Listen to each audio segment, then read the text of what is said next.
Hello students, welcome to my class. तो हम लोग the rise of nationalism in Europe के बारे में पढ़ रहे थे। तो आज हम लोग डिस्कस करेंगे विजुअलाइजिंग द नेशन। तो नेशन को किस तरह से देखा जा रहा था, उस समय जो आर्टिस्ट लोग थे वो नेशन को कौन से रूप में देख रहे थे, उसके बारे में आज हम लोग डिस्कस करेंगे। तो while it is easy enough to represent a ruler through a portrait or a statue, how does one go about giving a face to a nation? Artists in the 18th and 19th century found a way out by personifying a nation.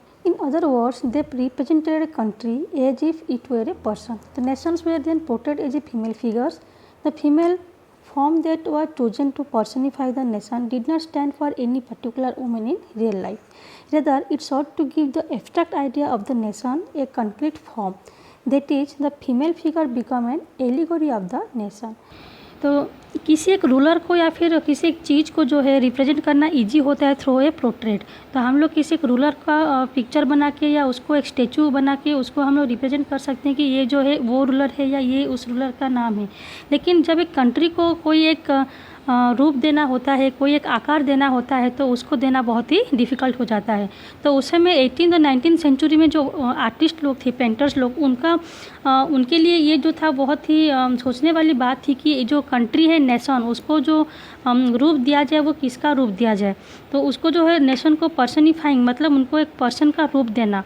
तो इसलिए उस समय जो artist लोग थे वो लोग country को ऐसे रिप्रेजेंट करते थे, ऐसे दिखाते थे जैसे कि वो एक इंसान हो।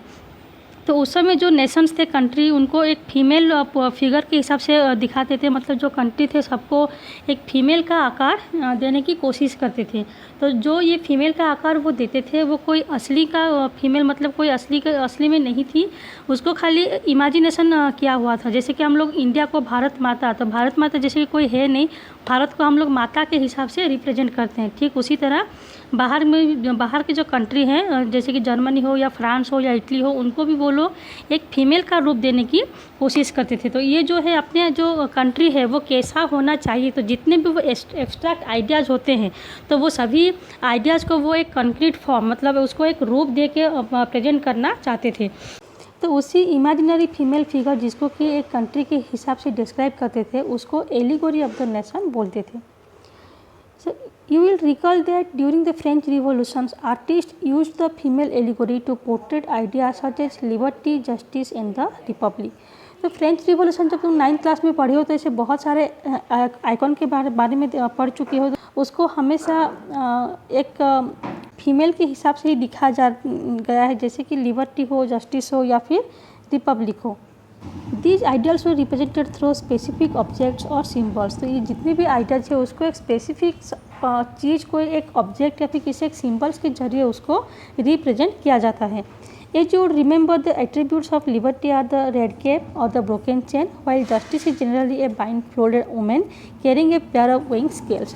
तो तुम लोग को याद होगा जो लिबर्टी का एट्रीब्यूट्स होता है या फिर उसका जो सिंबल्स होता है, हमेशा वो रेड कैप होता है जो जेकोबिन्स क्लब्स वाले पहनते थे, या फिर जो ब्रोकन चेन होता है जो कि उनको फ्री होने का सिंबलाइज करता है, या फिर जो justice generally a blind folded women. Justice का मतलब हमेशा एक ब्लाइंड फोल्डेड वोमेन होता है जिनके आँख में पट्टी बंधा होता है और उसके हाथ में एक वेइंग स्केल होता है जो कि तराजू बोलते हैं।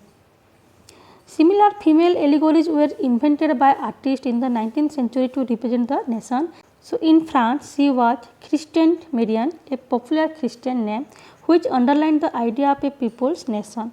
Her characteristics were drawn from those of liberty and the republic, the red cap, the tricolor, the cockades, etc. तो जो फ्रांस है उसका एलिगोरी, जो फीमेल एलिगोरी था, उसको क्रिस्टियन मेरियन का नाम दिया गया था जो कि एक पॉपुलर क्रिश्चियन नेम है। तो उस समय जो फ्रेंच रिवॉल्यूशन चल रहा था उसका आइडिया था जैसे कि जो लिबर्टी, रिपब्लिक या फिर जो फ्रेटर्निटी, फ्रीडम होता है, वो सभी को दिखाने के लिए उन्होंने रेड कैप या फिर जो उनका जो ट्राई कलर है, कॉकेड, उस सभी को वो as a allegory, as a symbol उसको रिप्रेजेंट करते थे। यहाँ पे देख सकते हो कि एक पिक्चर में दिखाया गया है मेरियन को, जो कि एक पोस्टेज स्टाम्प में उनको रिप्रेजेंट किया गया, शो किया गया है।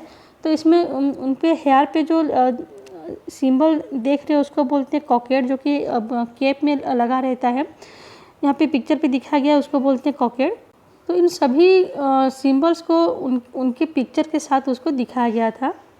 The statue of Marianne were created in public square to remind the public of the national symbol of unity and the persuade them to identify with it.